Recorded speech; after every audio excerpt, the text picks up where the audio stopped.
What's up mga kaagbay? Hello, hello, hello! Kumusta kayo mga kaagbay? I just hope na nasa mabuti kayong kalagayan sa mga oras na ito.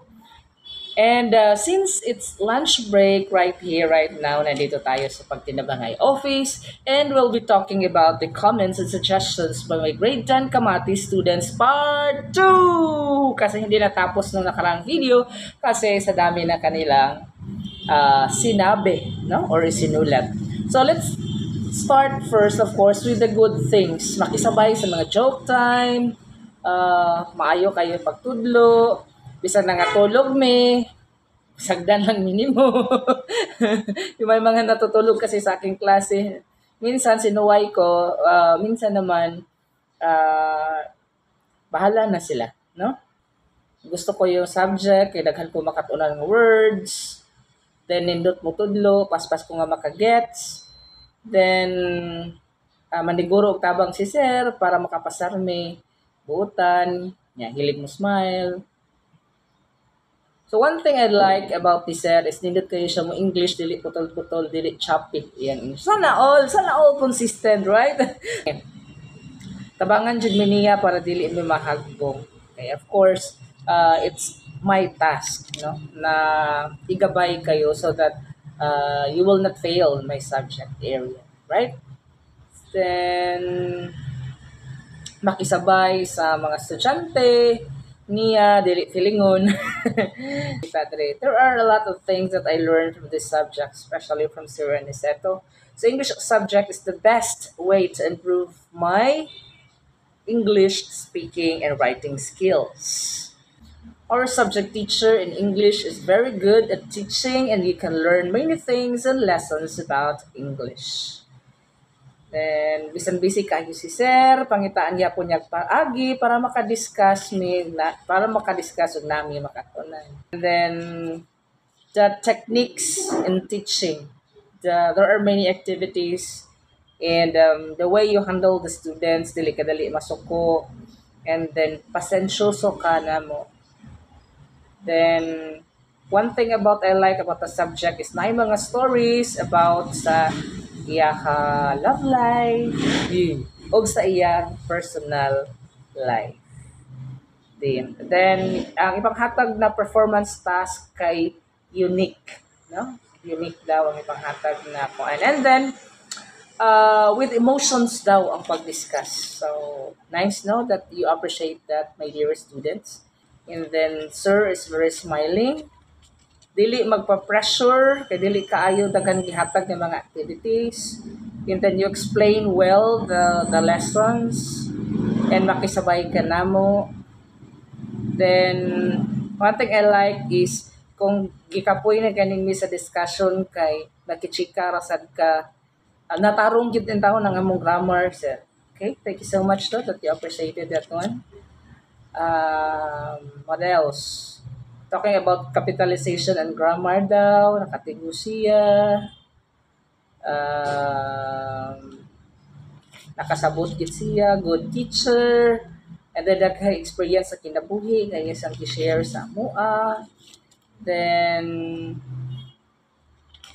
sa pagkaha makichika si sir, magpasod siya gihapon, bisag na late. Of course, know that my class is 1 p.m. and good, and so there were really students na malate yun sa akong klase. And so, I don't have any other recourse but to let them come inside, no, and join the discussions, of course.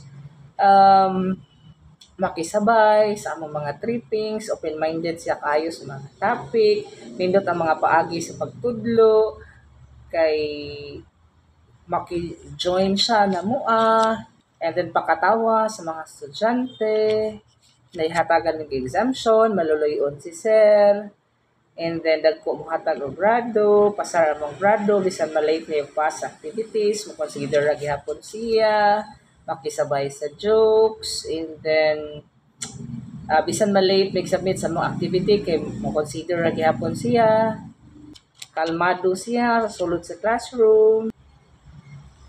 Bravo na, no? And let's go to the not so good. Dito sa not so good. Ibang things, rat-rat si sir, magpalong quiz, hapit, kada human sa lesson. Of course, no? Okay. That is to check whether or not you understood well the lessons that I have delivered. Then, bad mood gani si sir, kay isog kaayo. Sayo kayo musuod si sir sa classroom, wala pa gani 1 p.m. Grabe kay kasir, di ba kamubira? Ang akong 74, wala lang gid mo 75. Ha ha ha. O mara may nakuha nga grado, no? Para makita gid mo nga hagbong gid ay ang imong standing. No, grabe kayo si sir magpa-notes. Uy, mugbo ra ba akong notes ha? And for example, the grading, a specific grading period, mga 5 to 6 notes lang ang naa. Ito pa na siya tag-as. Pangitaon gyapon ng portfolio, bisag na-check ka na niya ang among quizzes ug long exams. Of course, because it's a portfolio, di ba? Ano ba talaga ang ibig sabihin ng portfolio? So, ito yung collection ng mga outputs, no? So, kaya nga, tinatawag na portfolio, dapat i-submit. Kayo kasi hindi nyo iniingatan yung mga portfolio nyo. Call ba? Kaya sige naman, quiz. Ay, sige, kanadlo, mag-yun na quiz, di ba? Nya, ang hate na ko sa English kay kanang research good. Stricto pagid kayo si sir, basta wala sa good.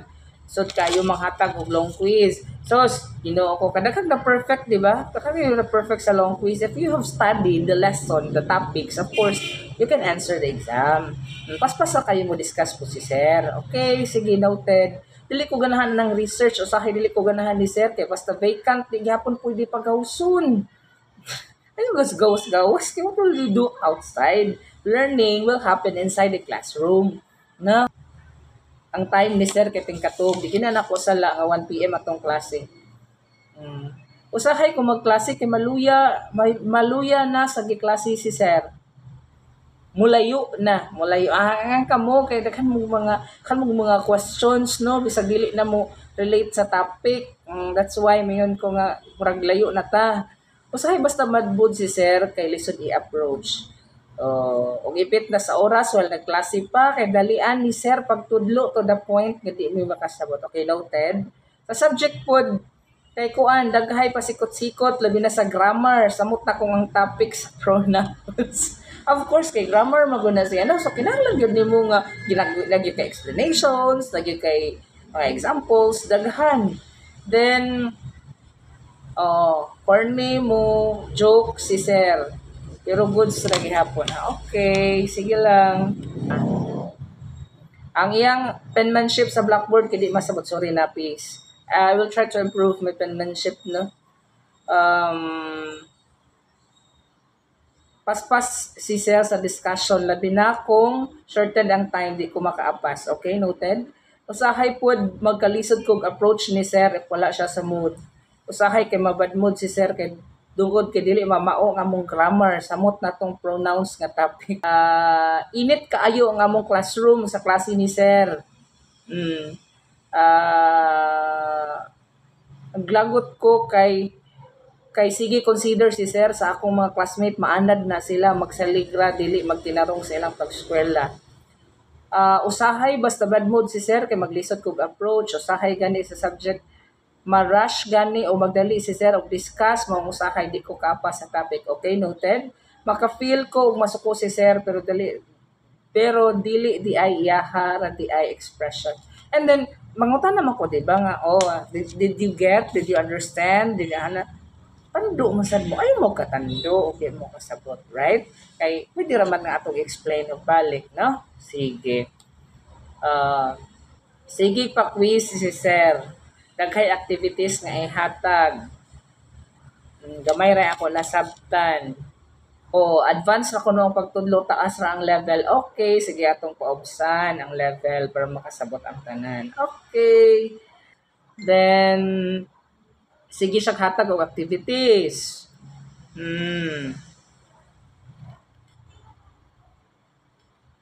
Sa pa. Prangka gid ka sa imong mga estudyante. Sige. Lisudan ko labi na sa grammar, maglisudan ko sa research, so magpahimo pagid ka og PPT. Unja lisod kaayo ang pag-construct og sentences sa English. Sige. Lisod-lisoron ta usahay sa long quiz, dili maghatag og vacant time, sunod-sunod ang activities. Kanang sayo kayo moadto sa room, wa pa gani alauna. Kanang sa pamay sunod, lisod ang mga long quiz ni sir. Okay. Di kayo managad si sir if nasa gawas mo ba? Sige, I will try to change that one, no? And then, sunod-sunod ang mga activities.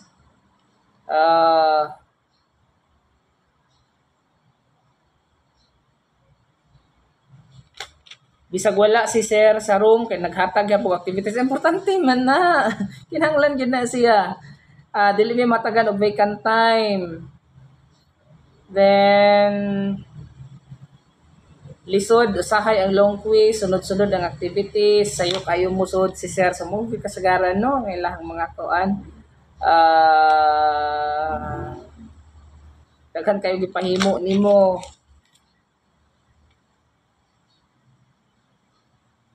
Sir Garcia's jokes really uncomfortable. Kinsan ni? Okay. Sige, noted. Scary daw si Sir Garcia kapag nagalit. Ang jokes ni Sir usahay. Dili ko ka-ride on. Okay. Sige. Dili managad. Dili managad. Okay, sige. I will change that one. Katugon ko sir sa imong lesson usahay. Dili ko ka-get sa imong lesson. Sunod-sunod ang ihatag nimong activity. Sige. Next is, unsa pa man?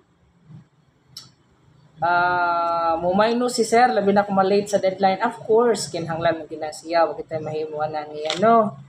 And then, sa pa? Okay, pare-parehara ang mga kuan. Pare-parehara ang mga ipang suwat. Okay. Ubag sugat mi ni sir kay good morning kay dili mo bawas, dili mo tubag. Okay, sorry. Sige. No, pare-parehara ang ipang suwat. Parehara. Deadline is deadlines. Of course, no, we have to toe the line. Kinahanglan natin tayo mga kuan.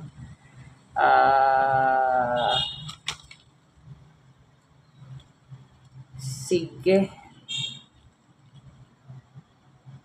Sige ko mention sa mga laking outputs. Kinahanglan ba na? Di mo submit ni i-mention how much more baka ha kung dili i-mention, right? Okay, so mauna ang mga laking mauna yung mga comments and suggestions sa mga students na ko part 2 sa taga-section Kamatis. Maraming salamat sa inyong panonood at ako po si Teacher Nico and you are watching Aniceto Garcia Vlogs. Yay!